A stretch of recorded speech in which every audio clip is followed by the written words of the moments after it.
I've been power washing, and this is interesting.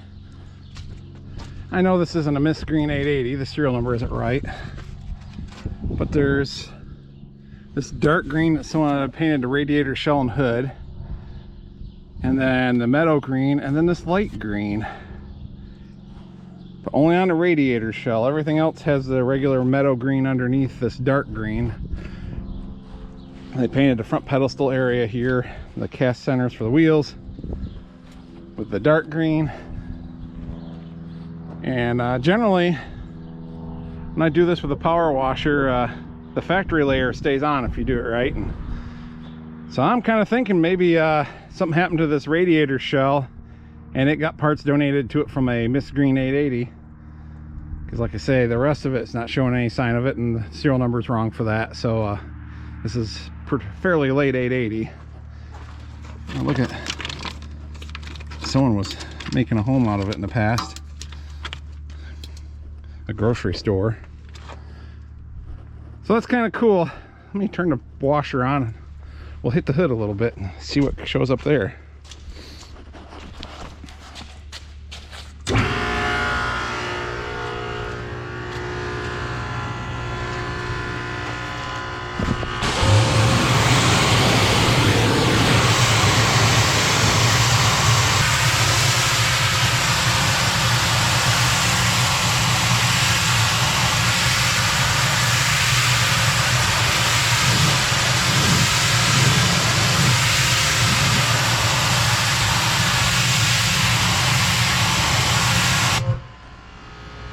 Yeah, there's not signs of two different shades of green, or three different shades there, thunkety thunk, like there is here.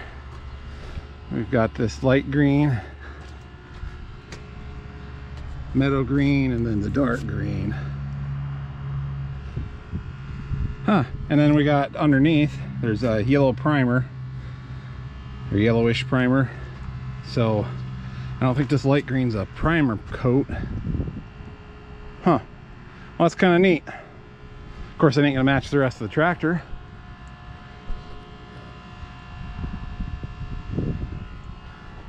But yeah, it's peeling away so easy. I don't think this meadow green layer that's under the dark green is a factory layer.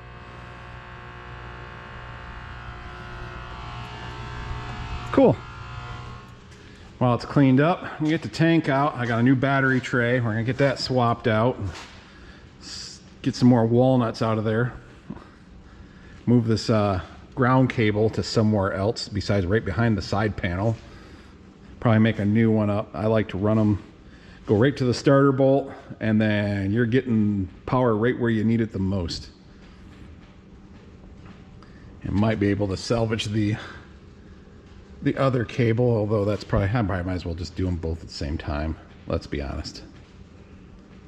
I don't think this is tightened down much. No, it's not. Just been put it in there to tool around with it a little bit, run it on the auger and try things out. Also gonna order some new tires for the old girl. You can see I didn't want to put any on it until I knew it was gonna be a good runner. And yeah, this side's really seen its better days. Got a 2-rib tire, but even that down at the bottom there has got sidewalls. It's cracking out and splitting. They hold air. Well, they mostly hold air. They slowly come down, but long enough to do stuff with it. So this you can see this battery tray does not have much left to it, and the walnut.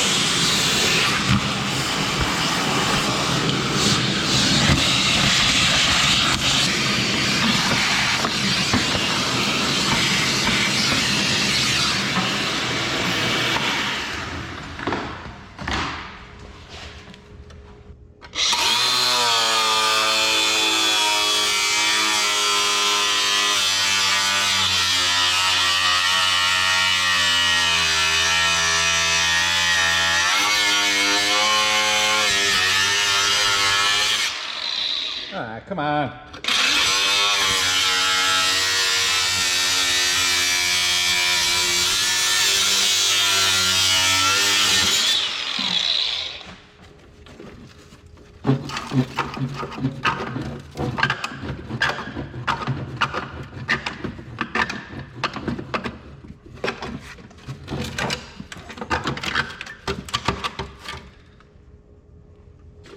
There's a little steel in there yet.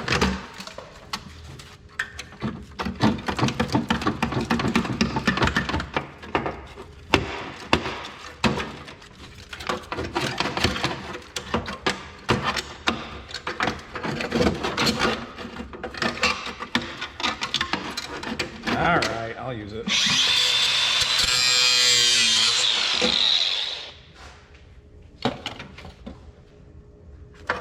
All right, I think that needs to go. Just gonna kind of be in the way. Oh look, more walnuts.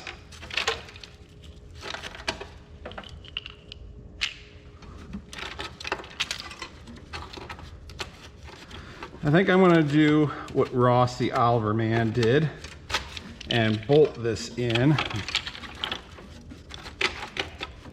because like he said, then you can always, that's not a metal. You can always unbolt it if you need to do something like this. Feed wires up through, like a battery cable. Oh, there's another one. I need to take the shield off the power booster, which I guess, you know, you'll get a look in there, because when I fired it up after washing it, it kind of clattered like maybe some walnut shells got down in there. So we'll open that up. Hey, there's a bolt. Here, someone added an amp gauge. There's an amp light, of course. Originally, these didn't have the amp gauge. This one does now.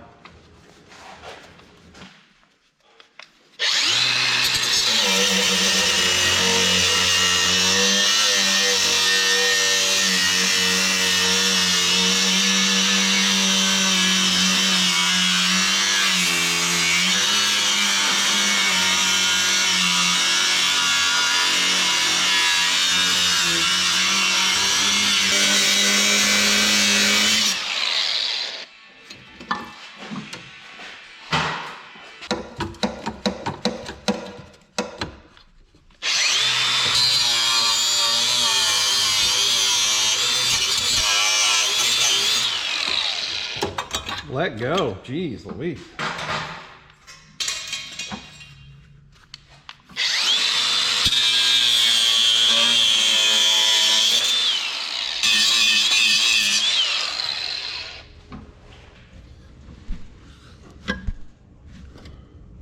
One side down. Yeah, might as well get the other one done.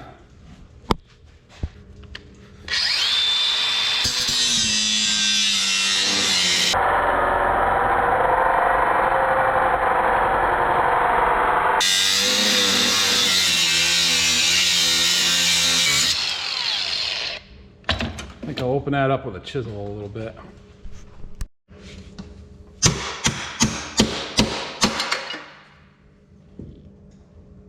Well, that wasn't so bad.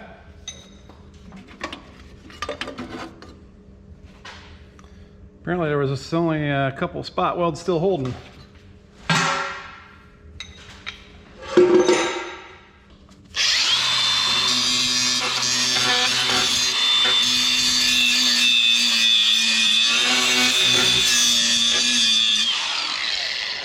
I think I'll shoot a little paint on that so it doesn't want to re-rust, especially this side.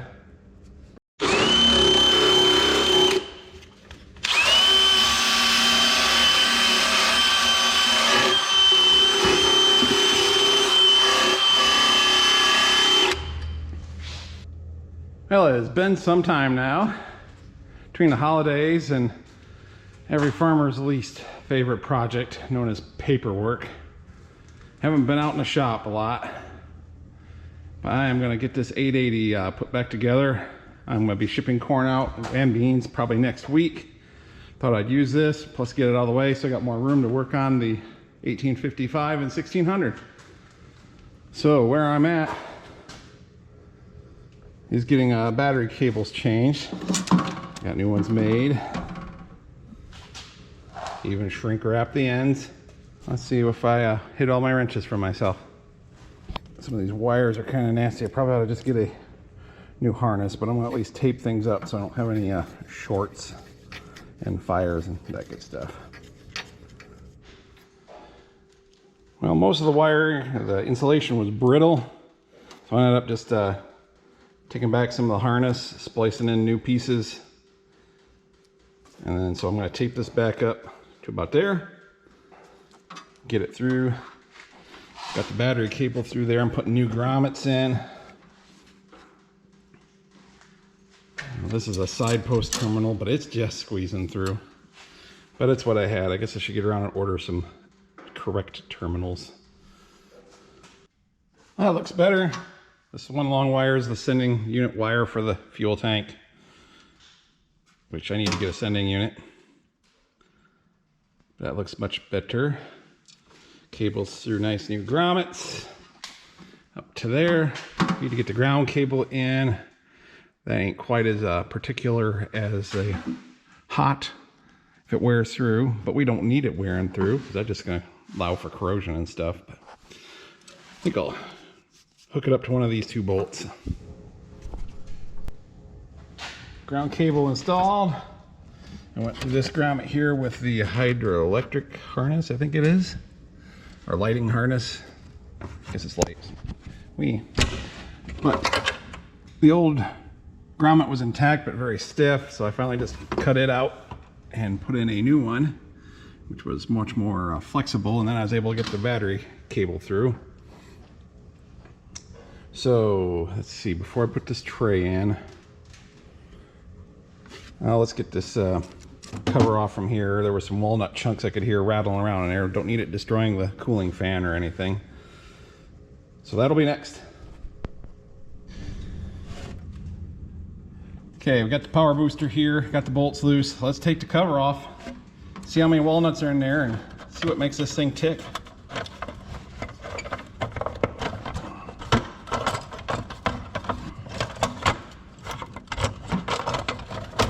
There we go. There we go.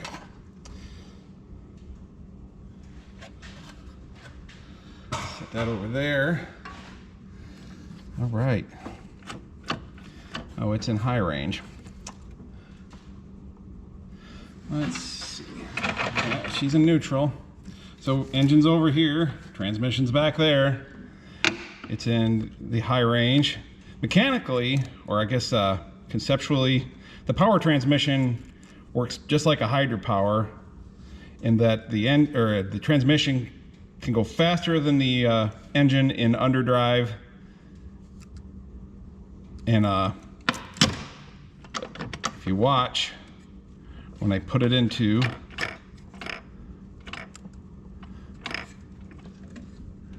there's some looseness in the splines of the clutch or the clutch disc. We're gonna live with that for now. But let's see, if I push the clutch pedal down, if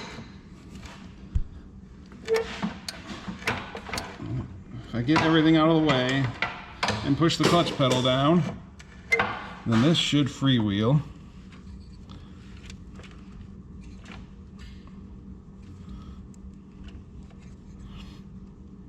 You see there's fan blades on it, but it's essentially, it's not the exact same thing as a PTO clutch, but in concept it is.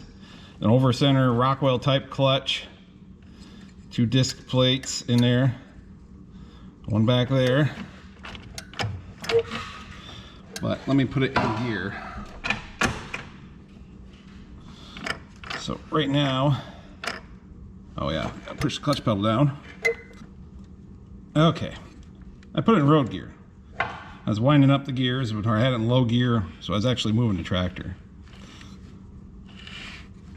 But as you can see, the clutch discs aren't moving.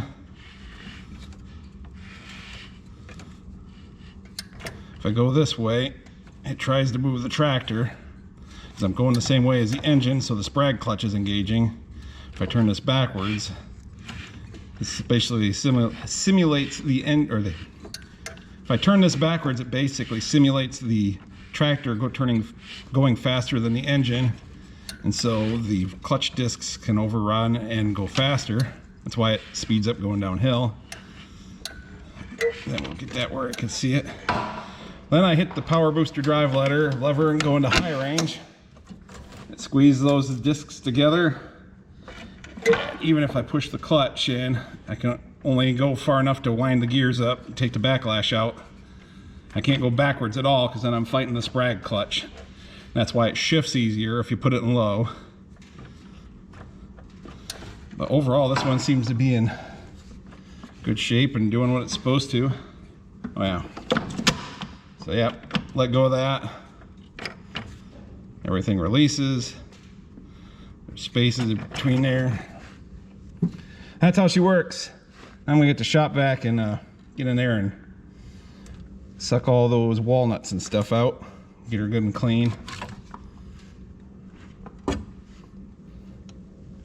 Looks like some air blowing around there. Wouldn't be a bad idea either.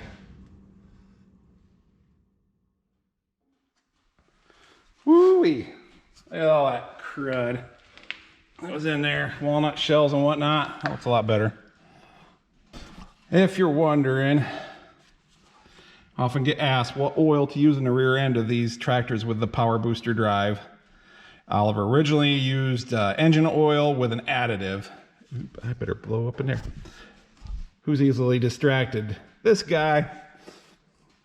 Anyways, engine oil with an additive. The additive is no longer available, so everybody wonders what the heck to put in there. Well, Oliver used ADW90 in their rear ends prior to the power booster and even afterwards, but that was too thick for that sprag clutch. Let's set you here. This housing here is where your gears and your sprag clutch are at, in a gear, in a shaft. And that's lubricated from rear end oil. It splashes up in there, gets it all mixed around and whatnot.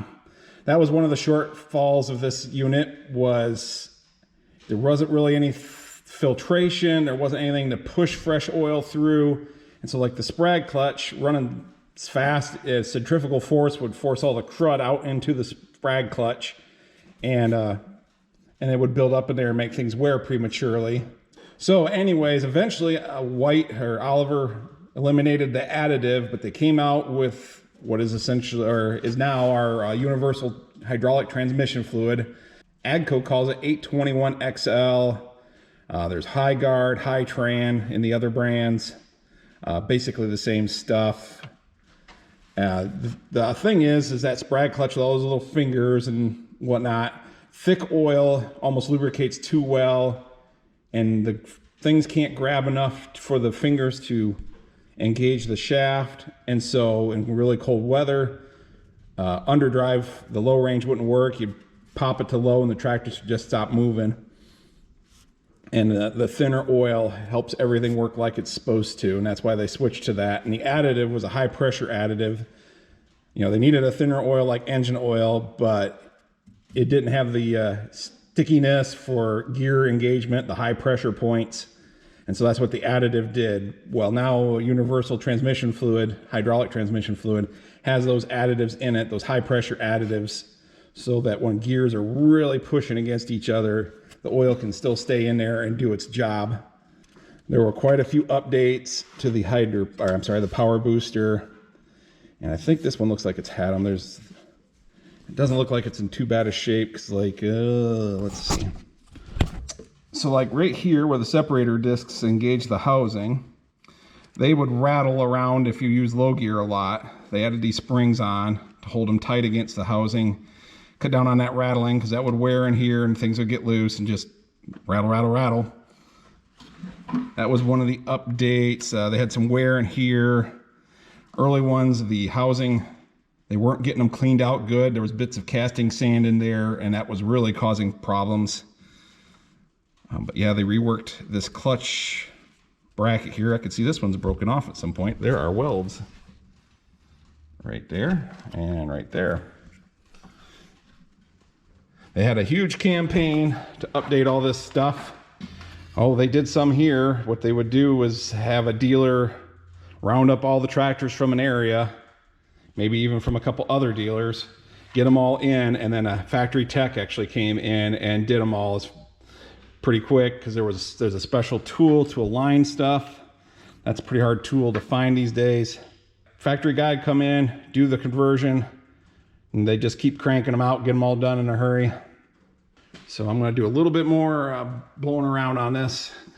I didn't get the stuff out of the dash, or it blew up in there. And then I can put that cover back on now that I know there ain't a bunch of walnuts floating around in there and the grit getting in everything. The biggest thing I was worried about was them banging up these fins here for cooling fins. But yeah, I feel a little bit of looseness in the main clutch. This is in low range.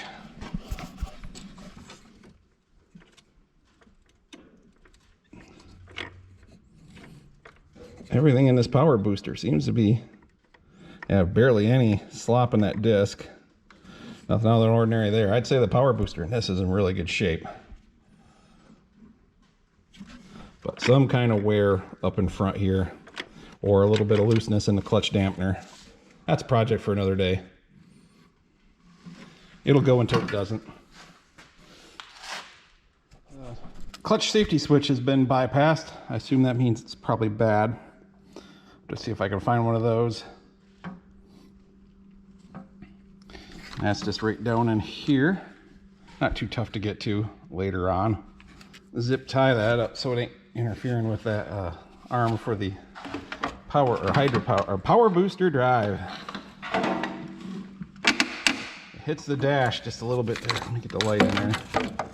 The rod does. I think I'm going to adjust the throw on that. It might help with that hitting that hole. But I want to shorten it up some because to get it away from my knee when it's back here. It's not too bad when it's up here. Someone obviously lengthened it out. Probably some short person. All right, I want to fix this wire. Just that. Then we can get this tray back in. I'm going to bolt it in. And if you're wondering where to fill the transmission up, this aluminum cap right here on the hydraulic unit, or if you don't have a hydraulic unit, there's still going to be a cap there. Right there. Spin that out. And these triple digits, at least the 770 and 880, they moved a check plug up here because with the provisions for the power traction hitch that were in the back, the check plug used to be back there. There's a boss where they used to drill the hole, but it made it inaccessible. So they moved her up here. So you just fill it up till it gets up to the bottom of that. And I would have to look up how many gallons. But that's your check plug for oil. And people are asking about this filter on here. There was an add-on lubrication kit for the 880 with helical gear transmission. This one has it. That's where it sumps from. And I do believe the pump drives off somewhere up in there behind the power booster. Then it comes up to the filter, goes back into the transmission to lube the upper shaft. Essentially the same thing that goes wrong with the bigger tractors, the low range gear. So not all helical gear 880s have this. If it none of them left the factory with it. They were all this was all field installed on this filter kit. Yeah, it's still warm. Ow. Bad things happen. And as we can see, it was already partially broke from the rust there. And I was heating it up, and I thought it was starting to turn. It was fighting it, but it wasn't. What the wrong thing turned. Now it's still hot. I run it underwater, but apparently not long enough. Crud. I'll fish around and see if I got another one. Other than that, I guess I'll have my brother weld it back together. Son of a gun. Wouldn't be too tough to make. Son of a gun is not what I said when that broke. It was a different word. A bad word. So it's probably just as well I wasn't recording.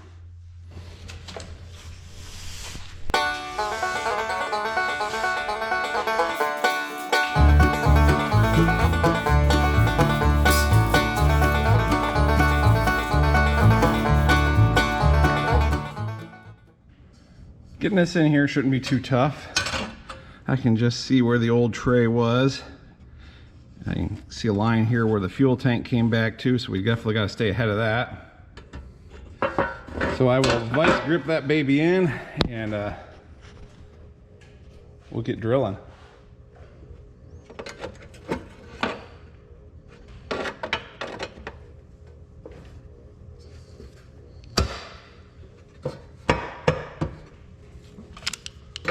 There are a couple different sizes of these trays. There's a large tray, small tray for 880, and a diesel tray. I'll get a tape measure and verify some of this stuff before I start drilling. Well, she ain't gonna get much lower in the back because it's hitting the steering column.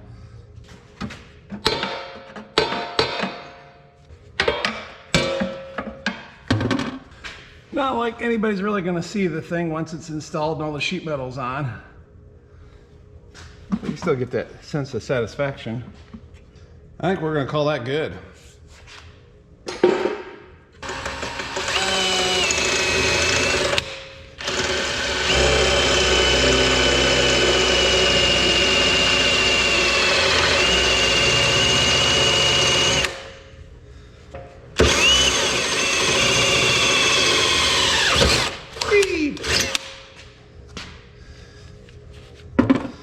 We're gonna stick a bolt through that. Probably too close to the vice grips. It is. We'll just drill another hole. Somewhere right about in here. Looks like I'm gonna miss everything.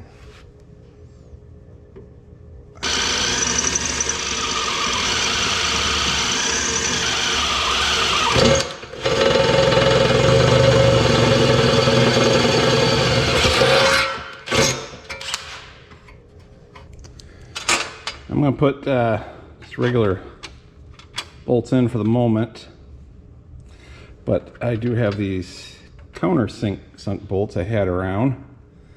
So I think once I get all the bolts in and got it clamped down good, then I'll pull one out, do a little countersink so it sits in a little farther. Let's see how far it'd sit without any modification. Probably better than just a regular hex head bolt. The way the sheet metal can get in a little more. I'll just drill it with a larger bit to get my countersink.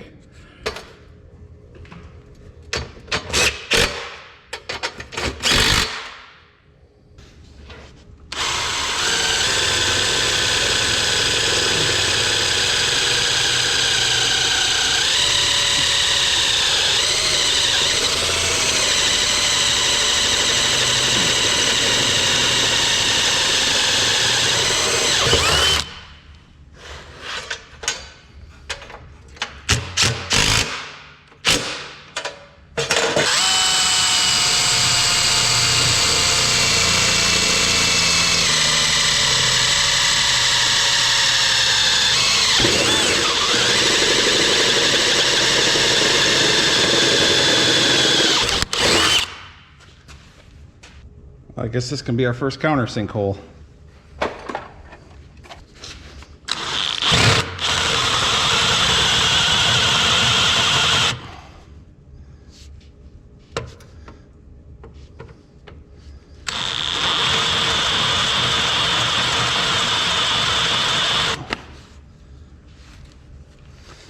I might have to find a real countersink bit, but I don't know, that goes pretty good there.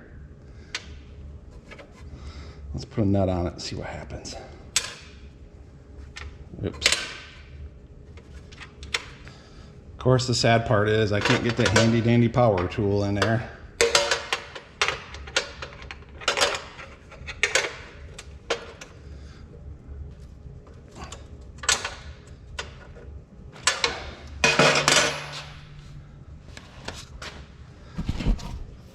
I think that should hold.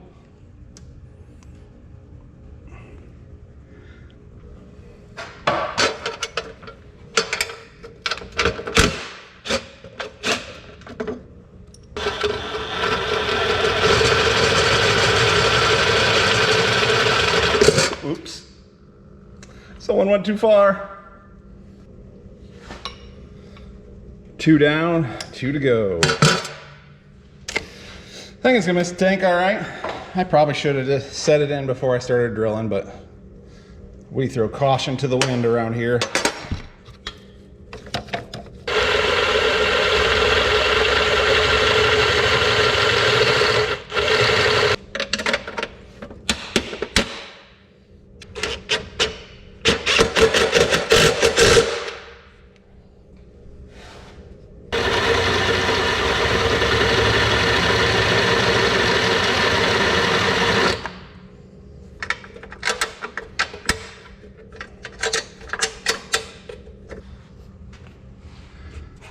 I think that should work fine. Before, the ground cable came down the outside and was bolted into this bolt, and the side panel still went on. So if that can fit, then the little bit these bolts are sticking out is not gonna bother anything. All right, so let's see what is next on the agenda. I guess I could set the tank in, make sure I didn't screw up. Gotta pick up a few tools first. I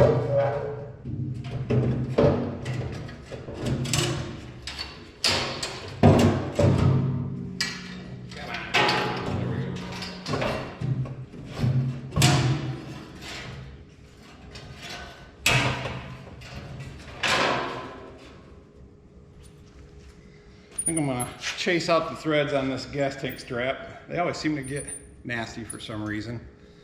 Probably gas that leaks down on them and turns nasty.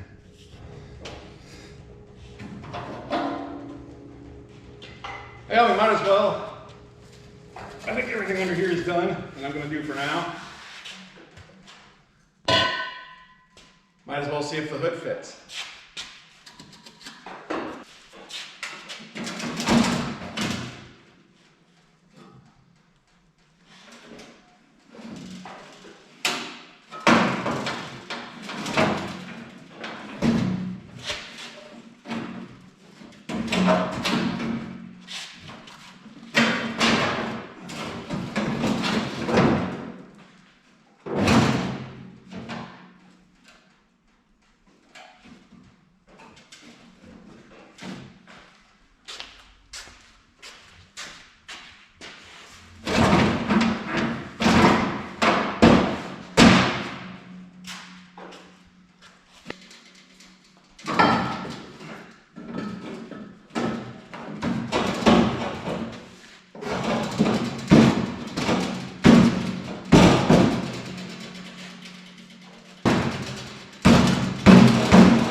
Plenty of room for the gas tank.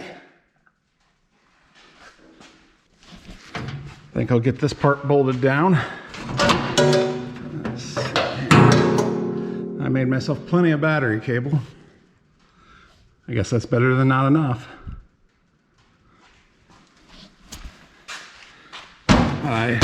You can see here where I power washed. I'm gonna do some buffing on it. See how, but I got rid of, yeah, that might be mist green. Sometimes this LED lighting, I'm not sure. I look at pictures online, it doesn't look quite right, but maybe I buff it up. You got your meadow green. There was no sign of mist green on this. Here's some of that hideous farm store green. They'll put the word Oliver on. Inside of the battery trays, I got some on it. Ooh. That lid ain't in the best shape. Probably too many times of getting flipped over like I just did. But it's usable.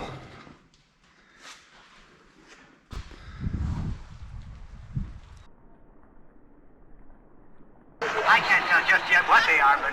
Oh my God, they're turkeys! Oh, Johnny, can you get this? One tire down.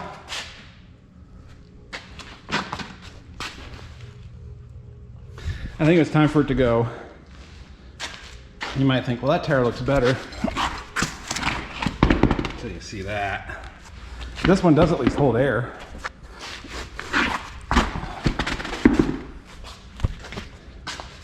And then I hadn't taken a look in this toolbox. Most of the front emblem, which there's already one up there. Here's a brand new steering wheel center cap. I think it says white on it. Is it still sealed? Nope. Well, someone put a sticker right over the middle. I would say it says white. Cool. And then there's the somewhat broken original Oliver power steering one. Ooh, a punch. Phillips, nope, flat screwdriver. A hitch pin. Man, this tractor is worth more all the time. All right, let's get this one broke down, changed.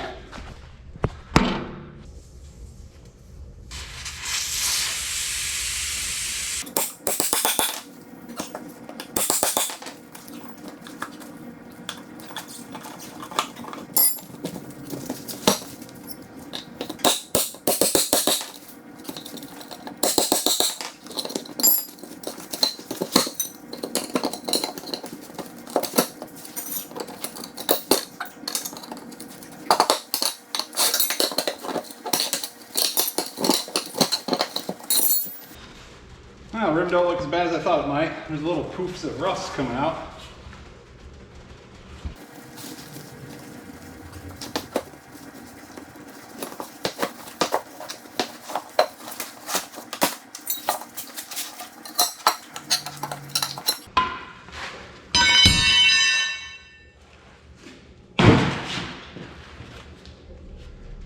I'll clean up that rust right around the valve stem hole. It's not terrible, but don't need it chewing at the tube.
Ta-da!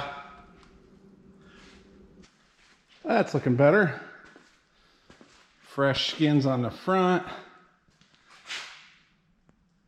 Gaudy green gone. Mostly. I was able to locate a new old stock rod that goes between the power booster lever and here.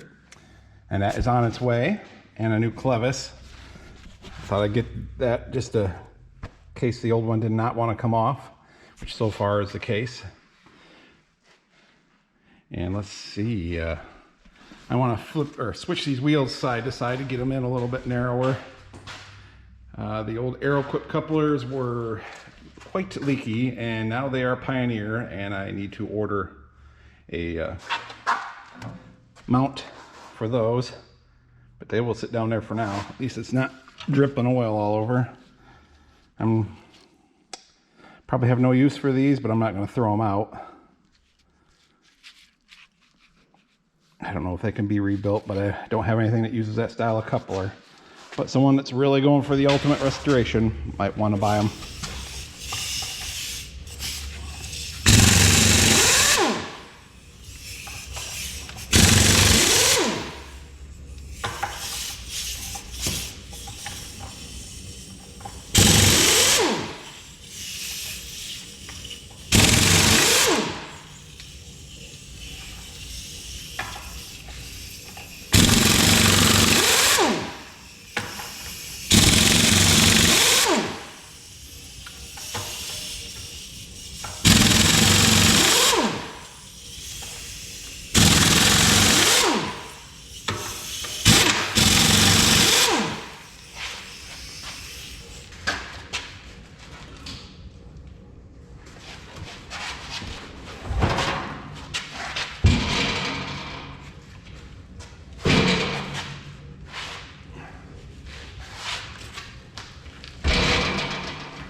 Okay, that seemed like a good idea at the time, but it actually pulls them in too much to hit the fenders. I guess I'll take a crack at moving these hubs in or out. Just take up a little less space in the barn. Probably wasn't that big of a deal. It was fitting where it was before, but now I couldn't leave it alone. Whew. That's work.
That'll work.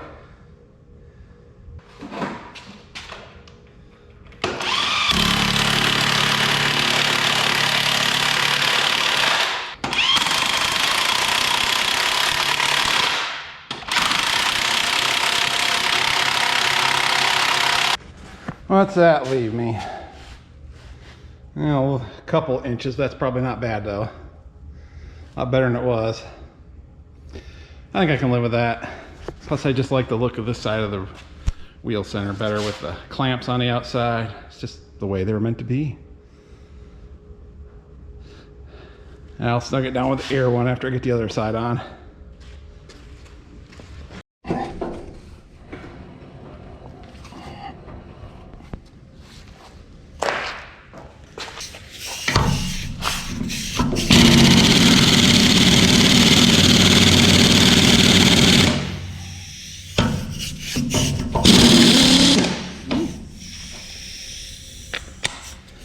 That back down a little bit.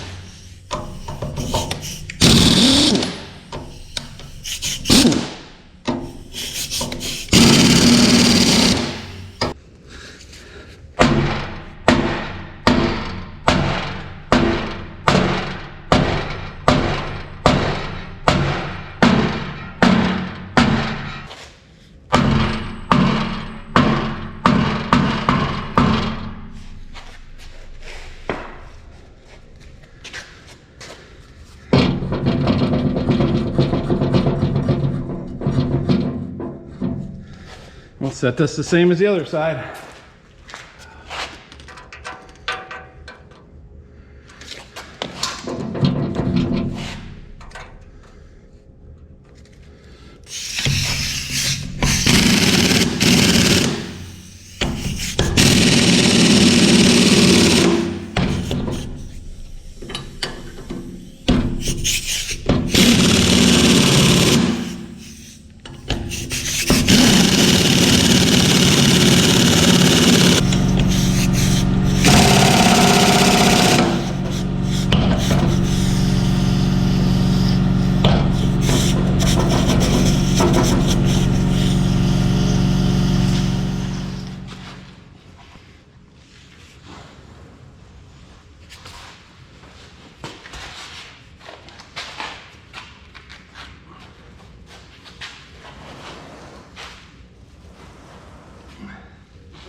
Too much.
It's almost dinner time. I think she's wrapped up. I say I turn the gas on and see if it runs or if I mess something up in all my shenanigans. Definitely narrower that way. I like the looks of the wheels. Sheet metal's all back on. All right, I think I can just reach in there, ouch, and get the sediment bowl turned on. The gas. Still waiting on my part for the power booster lever. It'll probably be here on Monday, which is when I got beans going out. And the plans are for this to run the auger. So, but I don't need a power booster drive to sit still and load beans.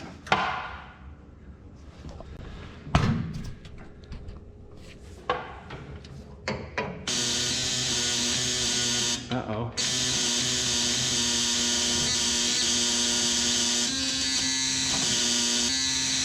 Turning the lights on makes it angry. All right, I'll try again.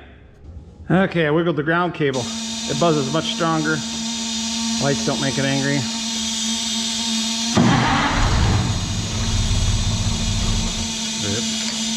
Give her a little choke.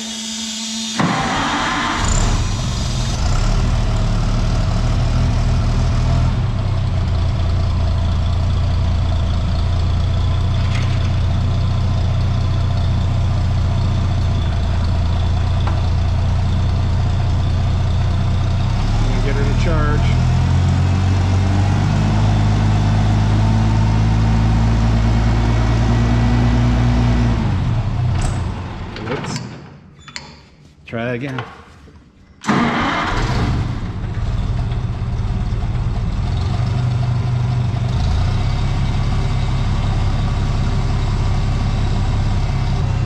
Put a new filter on the trans filter for now. Thought I'd run it some, then change the oil. Get things stirred up. Hopefully catch it with that filter. Come on, baby, charge.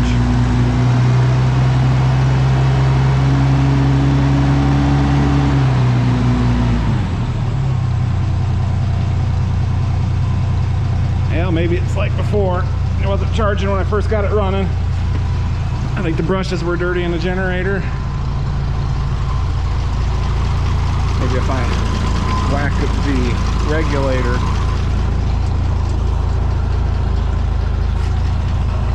Nope. There, I think I got it going. Let's look at the light. Yep, light went out.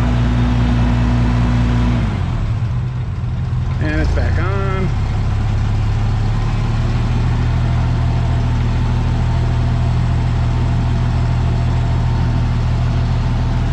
Probably shouldn't run it too long.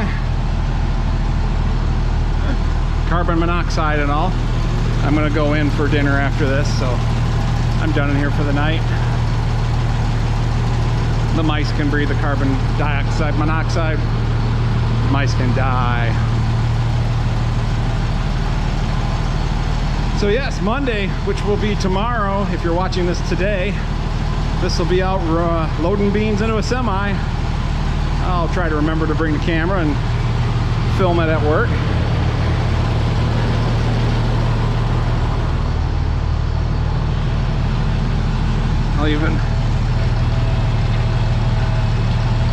I'll even back up a little bit.